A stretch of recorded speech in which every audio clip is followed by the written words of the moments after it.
ਅਗਲੀ ਖਬਰ ਵੱਲ ਚਲੀਏ ਤੇ ਜੇ health secretary Robert F Kennedy ਉਹਨਾਂ ਦਾ ਜਿਹੜਾ ਇੱਕ ਤਰ੍ਹਾਂ ਦੇ ਨਾਲ ਗੋਲ ਆ ਵੀ ਵੈਕਸੀਨ ਪਾਲਿਸੀ ਜਿਹੜੀ ਆ ਉਹ ਖਤਮ ਹੋਣੀ ਚਾਹੀਦੀ ਹੈਗੀ ਆ।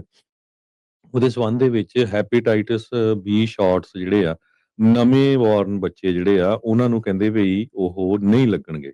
ਉਹ ਜਿਹੜੇ ਟੀਕੇ ਲੱਗਦੇ ਹੁੰਦੇ ਸੀ ਉਹ ਬੰਦ ਕਰਨ ਜਾ ਰਹੇ ਹੈਗੇ ਆ। ਇਹ ਇੱਕ ਵੋਟ ਹੋਈ ਹੈਗੀ ਆ ਜਿਹਦੇ ਵਿੱਚ 8 ਜਣੇ ਹੱਕ ਸੀ, 3 ਜਣੇ ਅਗੇਂਸਟ ਸੀ ਤੇ health secretary Robert F Kennedy junior ਉਹ ਉਹ ਕਾਫੀ ਇਸ ਦੇ ਹੱਕ ਦੇ ਵਿੱਚ ਆ ਵੀ ਜਿਹੜੇ ਵੈਕਸੀਨ ਆ ਨਹੀਂ ਲੱਗਣੇ ਚਾਹੀਦੇ ਹੈਗੇ। So advisory committee for immunization practices ਜਿਹੜੀ ਆ ਉਹਨਾਂ ਨੇ ਇਹ ਵੋਟ ਕੀਤੀ ਹੈਗੀ ਆ।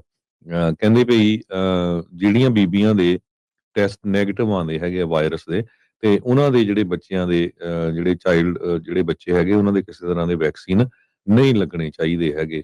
ਸੋ ਇਹਦਾ ਹੁਣ ਜਿਹੜੇ ਸਾਇੰਟਿਸਟ ਆ ਉਹ ਬਹੁਤ ਵਿਰੋਧ ਵੀ ਕੀ ਕਰਦੇ ਆ ਵੀ ਇਹ ਟੀਕੇ ਜਿਹੜੇ ਲੱਗਣੇ ਚਾਹੀਦੇ ਹੈਗੇ। ਮਾਈਕਲ ਔਸਟਰੋਮ ਕਹਿੰਦੇ ਆ ਵੀ ਪਬਲਿਕ ਹੈਲਥ ਐਕਸਪਰਟ ਆ ਯੂਨੀਵਰਸਿਟੀ ਆਫ ਮਿਨੇਸੋਟਾ ਦੇ। ਕਹਿੰਦੇ ਵੀ ਇਹ ਇੱਕ ਤਰ੍ਹਾਂ ਦੇ ਨਾਲ ਡਿਫਾਈਨਿੰਗ ਮੂਵਮੈਂਟ ਆ ਆਪਣੀ ਮੁਲਕ ਦੇ ਵਿੱਚ ਤੇ ਹੁਣ ਅਸੀਂ ਕਹਿੰਦੇ ਫੈਡਰਲ ਹੈਲਥ ਅਥਾਰਟੀਜ਼ ਨੂੰ ਟਰਸਟ ਨਹੀਂ ਕਰ ਸਕਦੇ ਹੈਗੇ ਜਦੋਂ ਇਹ ਵੈਕਸੀਨ ਦਾ ਮਾਮਲਾ ਆਉਂਦਾ ਹੈਗਾ। ਡਾਕਟਰ ਰਿਚਰਡ ਵੈਸਰ ਜੋ ਪ੍ਰੈਜ਼ੀਡੈਂਟ ਤੇ ਸੀਈਓ ਹੈਗੇ ਆ ਰੋਬਰਟ ਵੁੱਡ ਜੌਨਸਨ ਫਾਊਂਡੇਸ਼ਨ ਦੇ ਤੇ ਸਾਬਕਾ ਐਕਟਿੰਗ ਡਾਇਰੈਕਟਰ ਵੀ ਏਜੰਸੀ ਦੇ, ਉਹਨਾਂ ਨੇ ਕਿਹਾ ਵੀ ਪਾਲਿਸੀ ਮੇਕਰਸ, ਫਿਜ਼ੀਸ਼ੀਅਨਸ ਤੇ ਫੈਮਲੀਜ਼ ਉਹਨਾਂ ਨੂੰ ਰੈਪੂਟੇਬਲ ਮੈਡੀਕਲ ਤੇ ਪਬਲਿਕ ਹੈਲਥ ਗਰੁੱਪਸ ਦੇ ਕੋਲ ਜਾਣਾ ਚਾਹੀਦਾ ਹੈ ਗਾਈਡੈਂਸ ਦੇ ਲਈ। ਤੇ ਹੈਲਥ ਇੰਸ਼ੋਰ ਜਿਹੜੇ ਆ ਉਹਨਾਂ ਨੂੰ ਵੀ ਸੇਮ ਕਰਨਾ ਚਾਹੀਦਾ ਵੀ ਉਹ ਆਪਣੇ ਜਿਹੜੇ ਕਸਟਮਰਸ ਆ ਉਹਨਾਂ ਨੂੰ ਇਨਫੋਰਮ ਕਰਨ ਵੀ ਜਿਹੜੇ ਵੈਕਸੀਨਸ ਆ ਉਹ ਕਵਰਡ ਹੈਗੇ ਆ। ਸੋ ਇੱਥੇ ਸਿੱਧੀ ਲੜਾਈ ਜਿਹੜੀ ਆ ਉਹ ਹੁਣ ਫਿਜ਼ੀਸ਼ੀਅਨ, ਸਾਇੰਟਿਸਟ ਤੇ ਫੈਡਰਲ ਗਵਰਨਮੈਂਟ ਦੇ ਵਿੱਚ ਆਪਾਂ ਦੇਖ ਸਕਦੇ ਹੈਗੇ ਆ। ਪਹਿਲਾਂ ਜਿਹੜੀ ਇਹ ਸਤੰਬਰ ਦੇ ਵਿੱਚ ਮੀਟਿੰਗ ਹੋਣੀ ਸੀਗੀ ਹੈਪੇਟਾਈਟਸ ਬੀ ਦੇ ਸੰਬੰਧ ਦੇ ਵਿੱਚ, ਪਰ ਉਸ ਨੂੰ 2 ਵਾਰੀ ਜਿਹੜਾ ਡੈਫਰ ਕਰ ਦਿੱਤਾ ਗਿਆ ਸੀ, ਡਿਲੇ ਕਰ ਦਿੱਤਾ ਗਿਆ ਸੀ। ਕਹਿੰਦੇ ਵੀ ਕੁਝ ਜਿਹੜੇ ਮੈਂਬਰਸ ਆ ਉਹਨਾਂ ਦੇ ਕੋਲ ਇਨਸਫੀਸ਼ੀਐਂਟ ਡਾਟਾ ਸੀ, ਪੂਰਾ ਡਾਟਾ ਨਹੀਂ ਸੀ।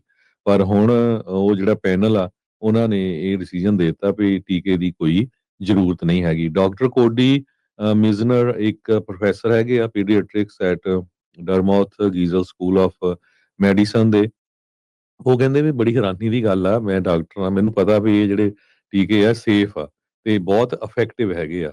ਤੇ ਉਹਨਾਂ ਨੇ ਕਿਹਾ ਵੀ ਜਦੋਂ ਹੁਣ ਇਹ ਵੋਟ ਪਾਸ ਹੋ ਗਈ ਆ ਤੇ ਹੁਣ ਅਸੀਂ ਹੋਰ ਬੱਚਿਆਂ ਨੂੰ ਦੇਖਾਂਗੇ ਵੀ ਉਹ ਹੈਪੇਟਾਈਟਸ ਬੀ ਦੇ ਨਾਲ ਇਨਫੈਕਟਡ ਹੋਣਗੇ ਜੇ ਉਹਨਾਂ ਦੇ ਟੀਕੇ ਨਹੀਂ ਲਾਏ ਜਾਂਦੇ। ਜੀ ਬਿਲਕੁਲ। ਬੀਤੇ ਸਮੇਂ ਦੇ ਵਿੱਚ ਕੁਝ ਮਹੀਨੇ ਪਹਿਲਾਂ ਜਿਹੜੀ ਵੈਕਸੀਨ ਨੂੰ ਲੈ ਕੇ ਰਿਕਮੈਂਡੇਸ਼ਨਸ ਦਿੰਦੇ ਸੀਗੇ ਸੀਡੀਸੀ ਨੂੰ, ਐਫਡੀਏ ਨੂੰ, ਉਹ ਸਾਰੇ ਦਾ ਸਾਰਾ ਹੀ ਜਿਹੜਾ ਬੈਂਚ ਆ ਇਹਨਾਂ ਨੇ ਉਹ ਲੋਕਾਂ ਨੂੰ ਫਾਰਗ ਕਰ ਦਿੱਤਾ ਸੀ ਤੇ ਆਪਣੇ ਬੰਦੇ ਜਿਹੜੇ ਉੱਥੇ ਇਹਨਾਂ ਨੇ ਹੁਣ ਬਿਠਾ ਲਏ ਸੀਗੇ ਤੇ ਇਵੈਂਚੁਅਲੀ ਲੱਗ ਹੀ ਰਿਹਾ ਸੀਗਾ। ਇਹ ਇੱਕ ਨਹੀਂ, ਹੋਰ ਪਤਾ ਨਹੀਂ ਹੁਣ ਕਾਫੀ ਵੈਕਸੀਨ ਦੇ ਉੱਤੇ ਇਹਨਾਂ ਨੇ ਕਰਨਾ ਆ।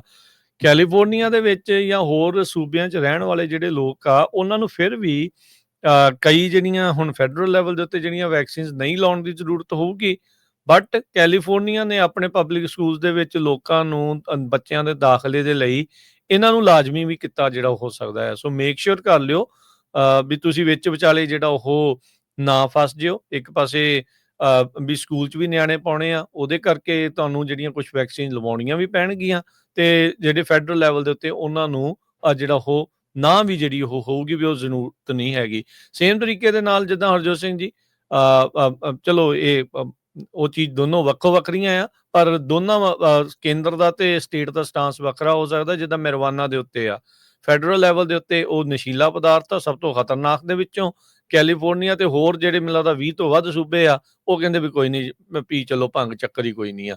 ਸੋ ਇਸ ਤਰੀਕੇ ਦੇ ਨਾਲ ਹੁਣ ਵੈਕਸੀਨ ਨੂੰ ਲੈ ਕੇ ਆ, ਵੈਕਸੀਨ ਕਹਿੰਦੇ ਵੀ ਇਹ ਜ਼ਰੂਰਤ ਨਹੀਂ ਆ ਤੇ ਹੋ ਸਕਦਾ ਵੀ ਕੈਲੀਫੋਰਨੀਆ ਵਾਲੇ ਕਹਿਣ ਵੀ ਇਸ ਦੀ ਜ਼ਰੂਰਤ ਆ। ਲੱਗਦਾ ਵੀ ਸ਼ਾਮ ਤੱਕ ਉਹਨਾਂ ਦਾ ਵੀ ਕੋਈ ਨਾ ਕੋਈ ਬਿਆਨ ਇਸ ਦੇ ਉੱਤੇ ਜ਼ਰੂਰ ਆ ਹੀ ਜਾਣਾ ਹੈਗਾ ਆ। ਜੀ।